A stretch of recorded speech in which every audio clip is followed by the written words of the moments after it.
The Carlyle mansion was more than just a home, it was a symbol. Its sprawling grounds, marble columns, and intricate gardens whispered stories of wealth, power, and dreams fulfilled. Perched atop the highest hill in the city, the estate overlooked everything below, a reflection of Victor Carlyle's dominance in both business and status. Victor stood by the floor-to-ceiling window in his office, the city stretching out like a canvas beneath him. His tailored suit was immaculate, the faint scent of his cologne mingling with the subtle notes of mahogany that filled the room. A faint smile played on his lips as he sipped his coffee, the day's accomplishments already ticking in his mind. His world was carefully curated, a life of calculated risks and grand rewards. This is it, he thought to himself. Everything I've ever worked for. From his vantage point, he could see the expansive gardens Lydia had insisted on designing herself. Roses and lilies bloomed in harmony, just as he imagined their life together would. To Victor, Lydia was the perfect partner, graceful, intelligent, and unfailingly supportive. He believed she shared his pride in the life they had built. The sound of delicate heels on the marble floor announced Lydia's arrival. She glided into the room, her emerald dress shimmering in the evening light. Victor turned, his face lighting up. "There's my muse," he said, walking over to her and planting a gentle kiss on her cheek. Lydia smiled, though it didn't reach her eyes. "Admiring your kingdom again?" she asked, her tone playful, but with a trace of something deeper. Victor chuckled. "It's not just mine. Everything here is for us. For you." He gestured toward the window. "You've been with me through it all, Lydia. We deserve this." Her gaze drifted out the window, but her mind was elsewhere. Beneath the veneer of admiration lay a growing bitterness. She had smiled through his late nights, endured his obsession with success, and swallowed her own desires to fit the mold of his perfect wife. Yet she felt like a shadow in her own home, a figure in the background of Victor's grand narrative. "That's why I planned a surprise tonight," Victor continued, oblivious to the storm in her thoughts. "Dinner at Bellissimo. Your favorite." "That's thoughtful," Lydia replied softly, her voice betraying none of the turmoil within. "I'll get ready." Victor reached for her hand, stopping her before she could leave. "Lydia," he said earnestly, "I know I've been busy, but everything I do for us." She met his gaze, her smile frozen in place. "I know, Victor. I know." Victor watched her retreat down the hall, her silhouette disappearing around the corner. He felt content, assured that his life was as perfect as it appeared. Yet he failed to notice the subtle tension in her shoulders, the slight hesitation in her step. He didn't see the cracks forming beneath the surface of their seemingly perfect life.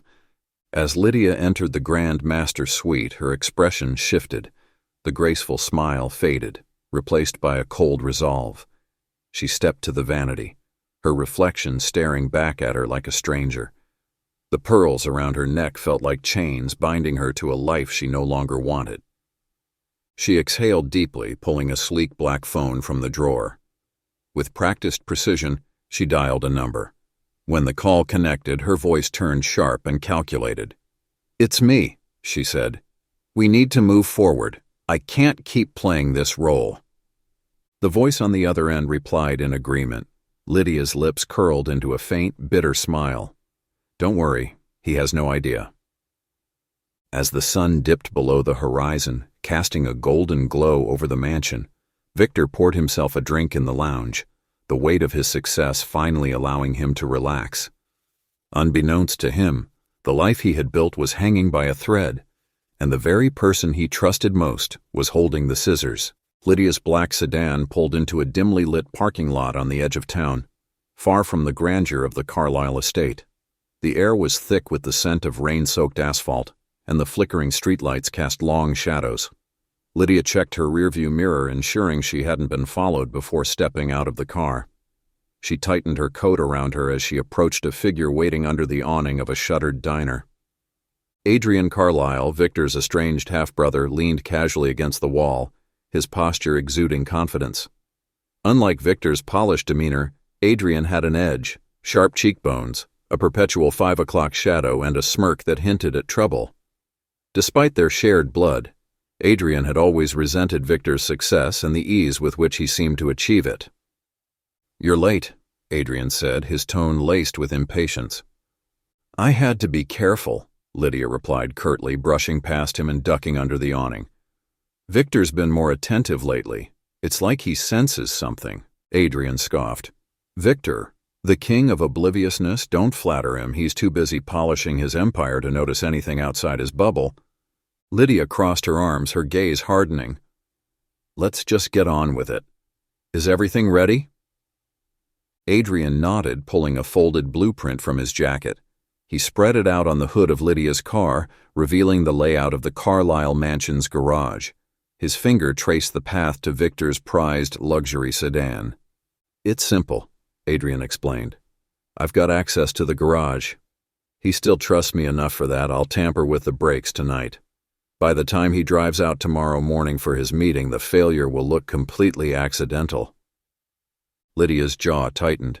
"It has to be flawless. No mistakes, Adrian. If anyone suspects foul play, we lose everything." Adrian smirked.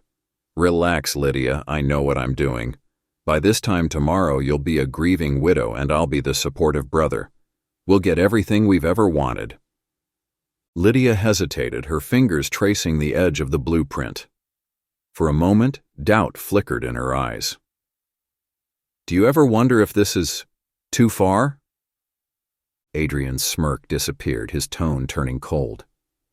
"Don't get soft on me now, Lydia. You're the one who came to me.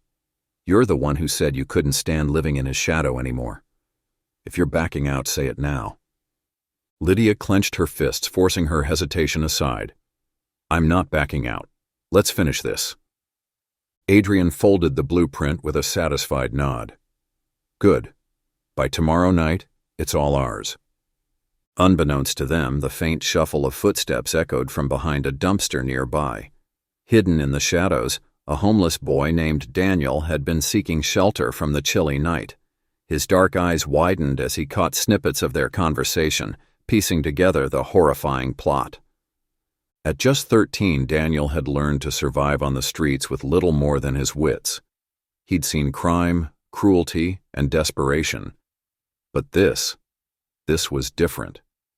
The words, "tamper with the brakes" and "grieving widow" sent a chill down his spine. Someone's life was at stake, and it was clear who the intended victim was, the man Lydia called Victor. Daniel pressed himself against the wall, his heart pounding in his chest. He knew he should leave, mind his own business, but something held him there. He couldn't let this happen. He had to do something. Lydia and Adrian wrapped up their conversation, neither noticing the boy in the shadows. "Tomorrow everything changes," Lydia said with a grim smile, stepping back into her car. As the sound of their engines faded into the distance, Daniel emerged from his hiding spot.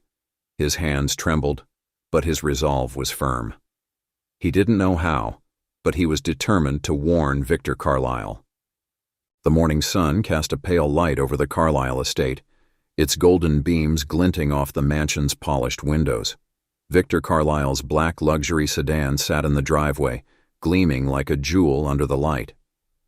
Inside, Victor was busy preparing for his day, meticulously checking his briefcase and reviewing his schedule for the meeting ahead. His mind, as always, was preoccupied with work. Meanwhile, Daniel had spent the night restlessly waiting outside the mansion gates, his heart pounding with a mix of fear and urgency. He knew time was running out. If he didn't act now, Victor might not live to see the end of the day. Summoning every ounce of courage, Daniel approached the gate, his small frame almost hidden by the sprawling wrought iron bars. As he neared, Victor's car engine roared to life and the gate began to open automatically. Panicked, Daniel darted forward, waving his arms frantically to get the driver's attention. The car screeched to a halt just inches from where Daniel stood. Victor rolled down the window, his expression a mixture of surprise and irritation. "What on earth are you doing?" he demanded, his voice sharp. "Wait," Daniel cried, his voice trembling but urgent. "Please, you can't drive that car. Your brakes, they've been tampered with." Victor frowned, leaning slightly out of the window to get a better look at the boy. Daniel's clothes were tattered, his face smeared with grime, and his eyes wide with desperation. "What are you talking about? Who are you?" "I heard them," Daniel stammered. "Your wife and your brother. They're planning to... They want to..." He struggled to find the right words, his throat dry with fear. "They want to kill you and take everything. They messed with your car. You have to check it." Ooh. Victor's irritation deepened, but there was something in the boy's expression, a sincerity that made him hesitate. His instincts, honed over years of navigating both business and betrayal, told him to listen, even if the boy's story seemed absurd. "This is ridiculous," Victor muttered, but he turned off the engine and stepped out of the car. "Stay here," he ordered Daniel, then called over one of his mechanics who worked on the estate's vehicles. "Inspect the brakes. Thoroughly." The mechanic, though puzzled by the request, nodded and set to work. Victor stood with his arms crossed, his piercing gaze fixed on Daniel. "If this is some kind of trick, I promise you, it won't end well for you." "It's not a trick," Daniel insisted, his voice shaking. "I swear I heard them. They were in a parking lot last night, talking about how you'd never see it coming." Minutes passed, each second stretching into an eternity. Victor's skepticism began to grow, and Daniel could feel the weight of it pressing down on him. Then the mechanic straightened, his face pale. "Sir," he said, his voice tight, "the boy's right. Someone's tampered with the brakes. If you'd driven this car, it could have been catastrophic." Victor's heart sank. He felt the blood drain from his face as the reality of the situation hit him like a blow. His gaze flicked from the mechanic to Daniel, who was standing with his fists clenched, his small frame radiating determination. For a moment, Victor didn't know what to say. His mind raced with questions and disbelief. How could Lydia, his wife, and Adrian, his brother, plot something so heinous? How had he been so blind? Finally, he turned to Daniel, his voice quiet but firm. "What's your name, boy?" "Daniel," he replied, his voice trembling but steady. Victor nodded, his expression unreadable. "You've just saved my life, Daniel." Daniel let out a shaky breath, relief flooding his body. But Victor's expression quickly hardened, his jaw tightening. "I need to know everything you heard, every word." Daniel recounted the conversation he had overheard the night before, sparing no detail. Victor listened intently, his face a mask of controlled anger. When Daniel finished, Victor's hands were clenched into fists, his knuckles white. "Thank you, Daniel," Victor said, his voice grim. "I believe you." "What are you going to do?" Daniel asked cautiously. Victor straightened, his eyes flashing with resolve. "I'm going to make them pay for what they've done, but first I need your help." "My help?" Daniel asked, his eyes widening. "Yes," Victor said, placing a hand on Daniel's shoulder. "You've already shown courage beyond your years. Together, we're going to make sure they don't get away with this." As they stood there, the seeds of an unexpected alliance were sown. Daniel, a boy who had nothing, and Victor, a man who had everything to lose, prepared to face the betrayal that had shaken both their worlds. Victor and Daniel sat together in the expansive study of the Carlisle mansion, its floor-to-ceiling windows casting soft afternoon light over dark mahogany furniture. Despite the luxurious surroundings, the atmosphere was heavy with tension. Victor leaned forward in his leather armchair, his elbows resting on his knees and his hands clasped tightly. Across from him, Daniel sat on the edge of his seat, his young face a mixture of determination and apprehension. Victor broke the silence. "Daniel, what you've done already shows extraordinary bravery, but this is just the beginning. We need to expose Lydia and Adrian for what they've done, and we need to do it carefully. If they sense even a hint of suspicion, they'll disappear before we can stop them." Daniel nodded. "What do you need me to do?" Victor's expression softened slightly. "You've already done so much, but I could use your help keeping an eye on them. They won't suspect you. In the meantime, I'll make preparations to turn their plan against them." Victor rose from his chair and began pacing. His mind raced as he considered the steps ahead. The betrayal still felt like a fresh wound, but he forced himself to think strategically. He had built his empire on his ability to outthink his competitors, and now he would use that same skill to protect himself and expose the people who had tried to destroy him. "Here's what we'll do," Victor said, stopping to face Daniel. "First, we'll stage my death. If Lydia and Adrian believe they've succeeded, they'll let their guard down. That's when we'll catch them." Daniel's eyes widened. "Stage your death? How will that work?" Victor's lips pressed into a thin line. "We'll make it look like the car accident they planned actually happened. I'll take my car to a remote location and set it ablaze. By the time anyone finds it, there won't be enough left to identify me. Or anyone else." Daniel hesitated. "What if they figure out it's fake?" "They won't," Victor said firmly. "I'll make sure of it. And I'll update my will to include a clause that cuts Lydia out if there's any suspicion of foul play. That way, when they try to claim my fortune, they'll be caught red-handed." Daniel nodded slowly, the gravity of the situation sinking in. He had never been part of something so dangerous or elaborate, but he felt a deep sense of responsibility. Victor's life, and his justice, depended on this plan. That evening, Victor made the necessary arrangements with his lawyer. He updated his will, including the crucial clause that would exclude Lydia from inheriting his wealth in the event of a suspicious death. The lawyer, a long-trusted confidant, promised to keep everything strictly confidential. The next step was preparing the fake accident. Victor enlisted the help of a discreet private investigator to ensure the scene would be convincing.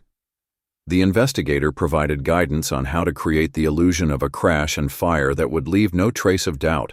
Victor's car would be destroyed, but he saw it as a small price to pay for the larger goal of exposing the truth. The plan was set into motion early the next morning. Victor, dressed in simple, inconspicuous clothing, drove his car to a remote area on the outskirts of the city. Daniel accompanied him, his youthful courage bolstering Victor's resolve. They reached a deserted stretch of road surrounded by dense woods. The investigator had already prepared the area, scattering debris to mimic the aftermath of a violent crash. Victor parked the car at the designated spot and stepped out, his expression stoic. "This is it," he said, glancing at Daniel. "Stay back. The fire will spread quickly." Daniel nodded, retreating to a safe distance as Victor doused the car with gasoline.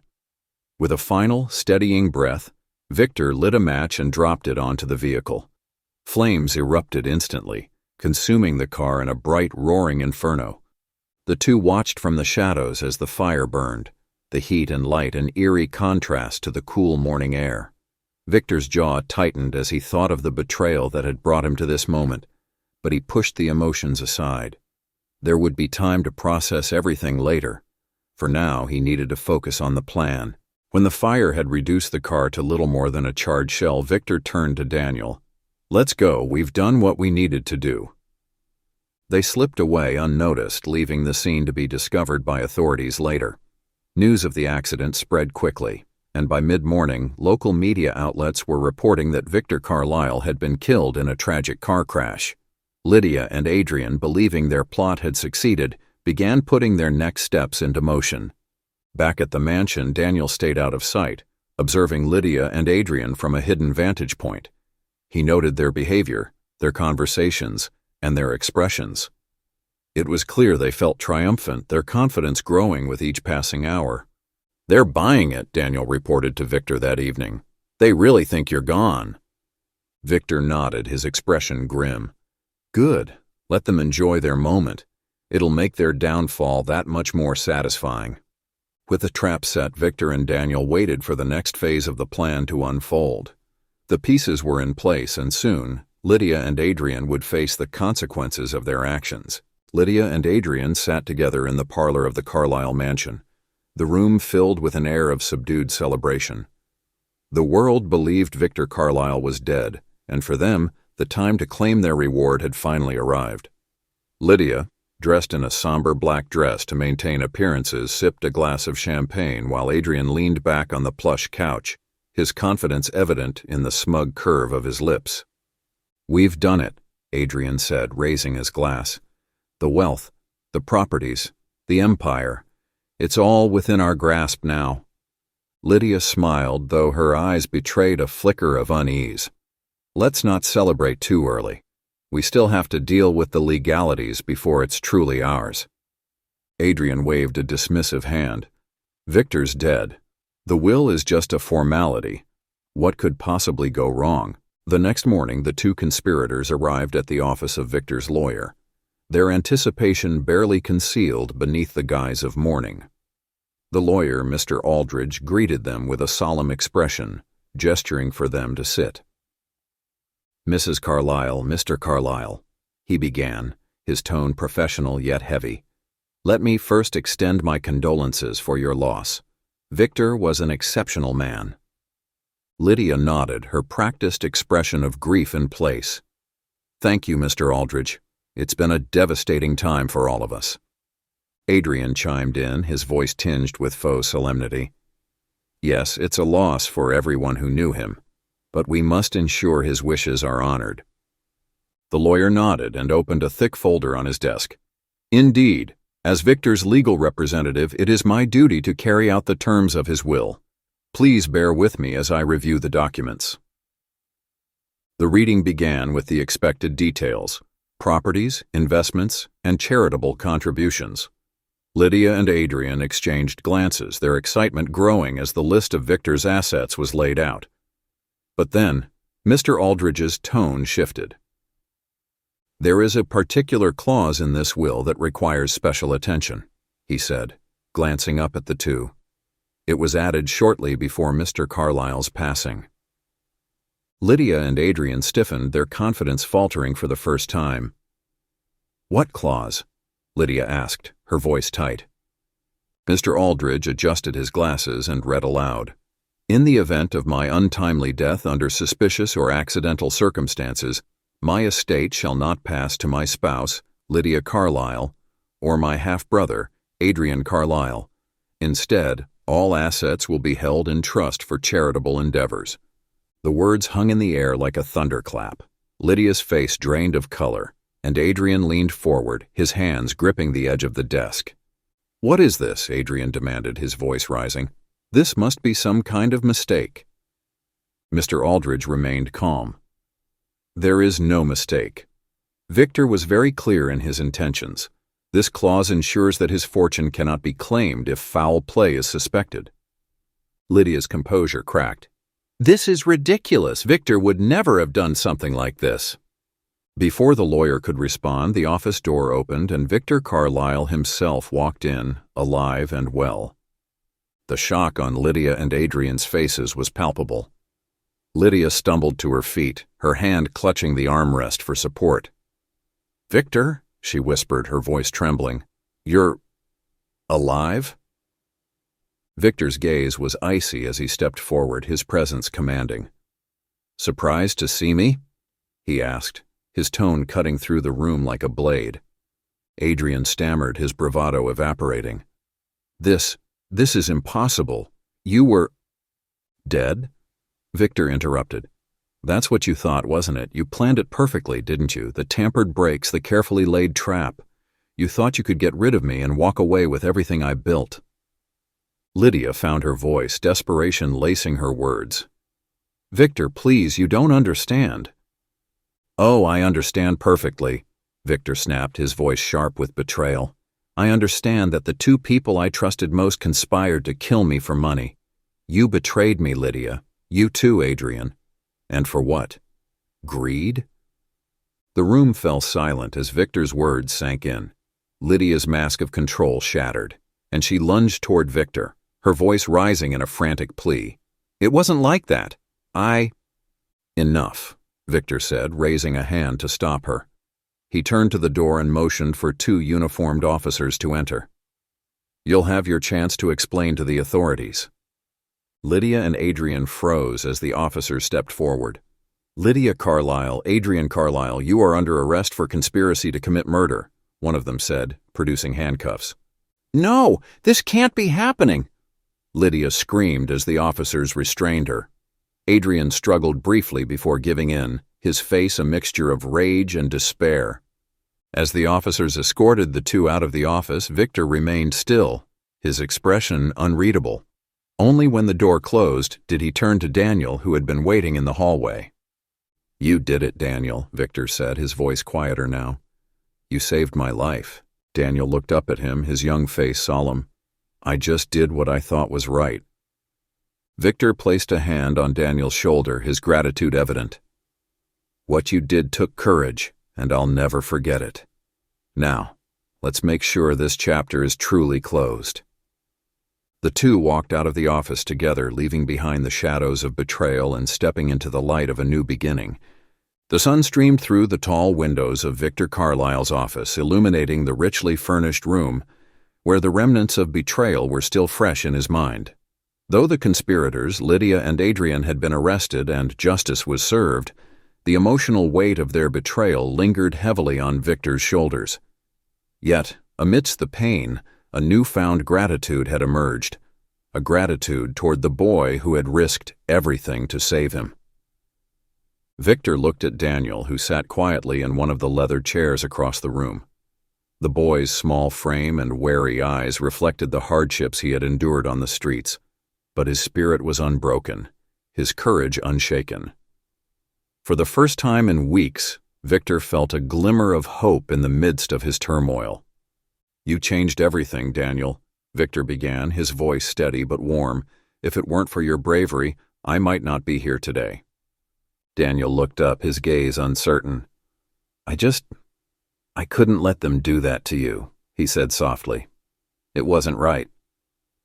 Victor leaned forward, resting his arms on his desk. "What you did went far beyond just doing what's right. You risked your own safety for a stranger.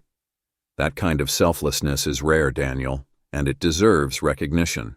Over the following days, Victor took Daniel under his wing, determined to provide the boy with the stability and opportunities he had never known. The grand mansion, once a symbol of Victor's isolated success, now became a place of transformation and growth. The first step was simple but meaningful, giving Daniel his own room. Victor personally took him through the mansion, showing him a bright, spacious room with a large bed, a desk, and a window that overlooked the garden. "This is yours now," Victor said, watching Daniel's reaction closely. The boy hesitated at the doorway, his eyes wide as he took in the unfamiliar sight. "Mine?" he whispered, as if the words were too good to believe. Victor nodded, a small smile on his face. "Yes, yours. You deserve a safe place to call home." Daniel stepped inside cautiously, running his fingers over the polished desk and the soft bedspread. For a moment he seemed lost in thought, and when he turned back to Victor, his expression was one of quiet awe. "Thank you," he said, his voice thick with emotion.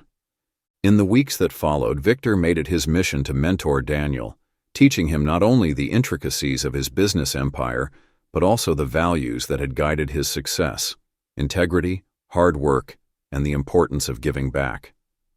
Each morning they sat together in Victor's study, where Daniel absorbed lessons about managing finances, building relationships, and making ethical decisions. Though the concepts were new and challenging, Daniel's determination shone through. "You're a quick learner," Victor remarked one day, watching as Daniel calculated figures with surprising accuracy.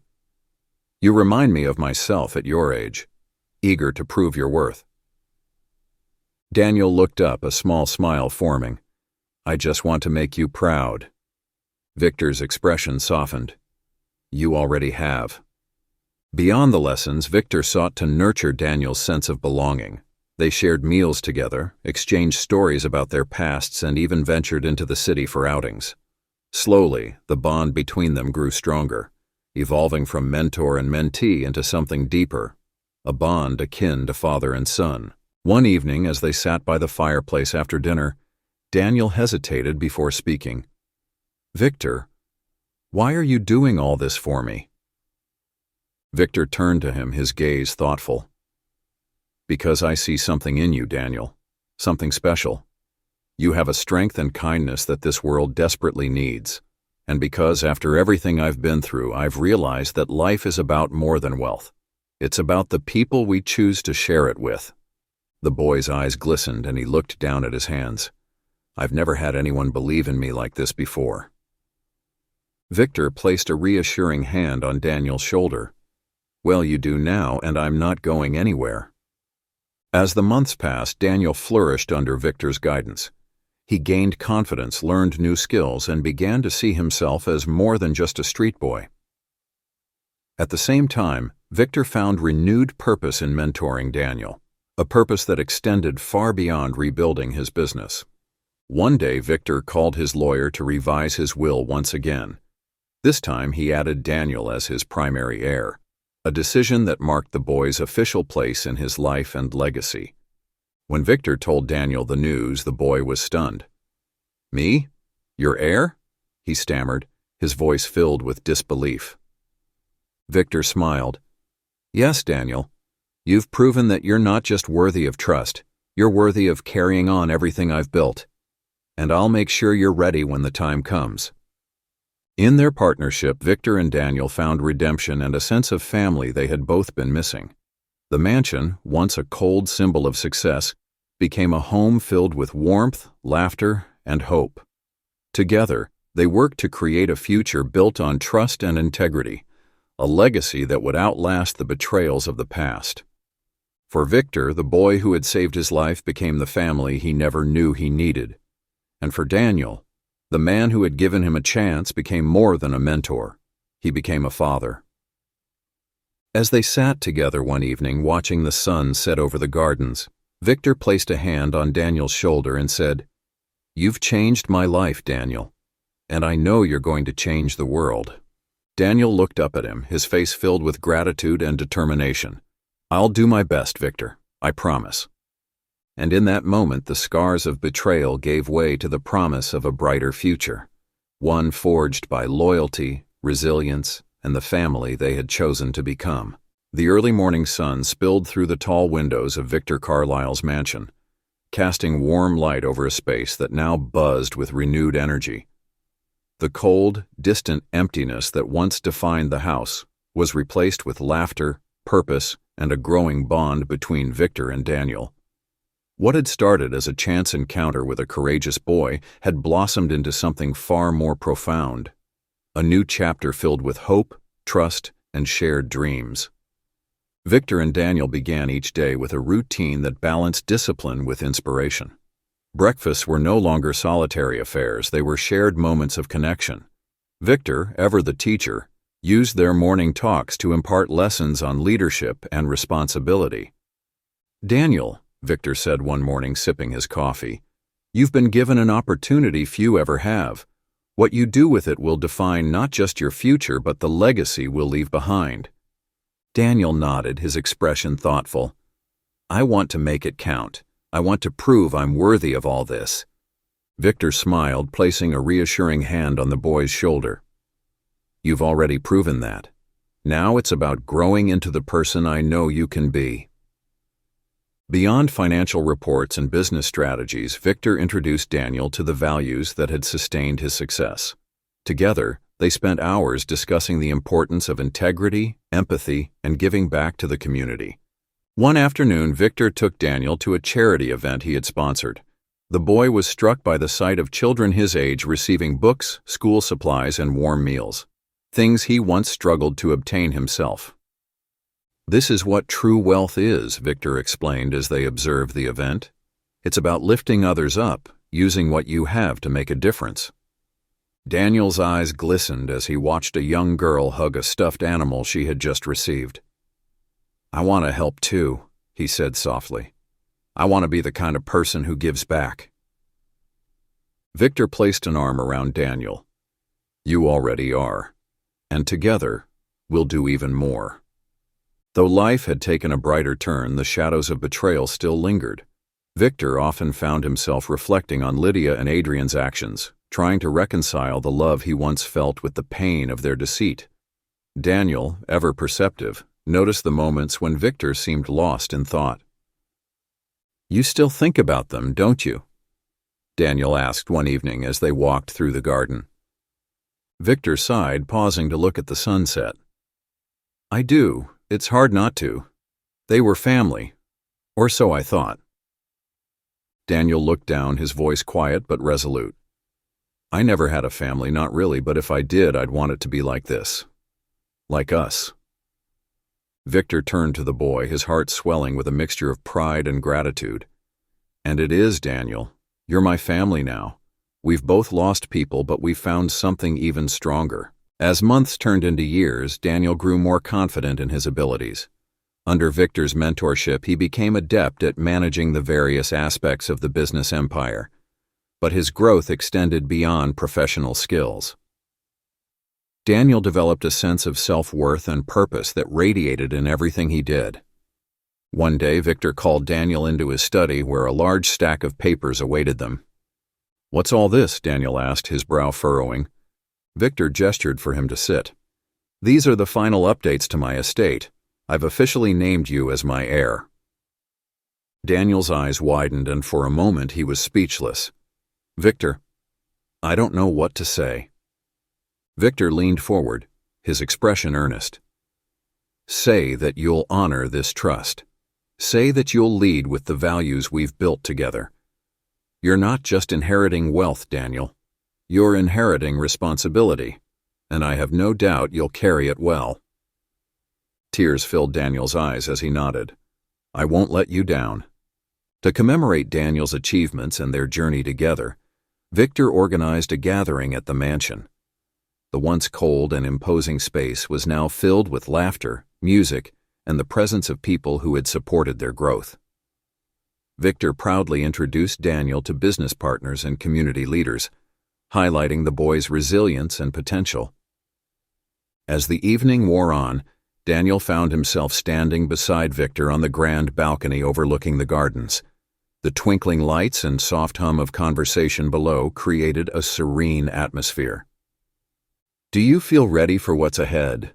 Victor asked, his voice steady. Daniel turned to him, his expression a mix of determination and gratitude.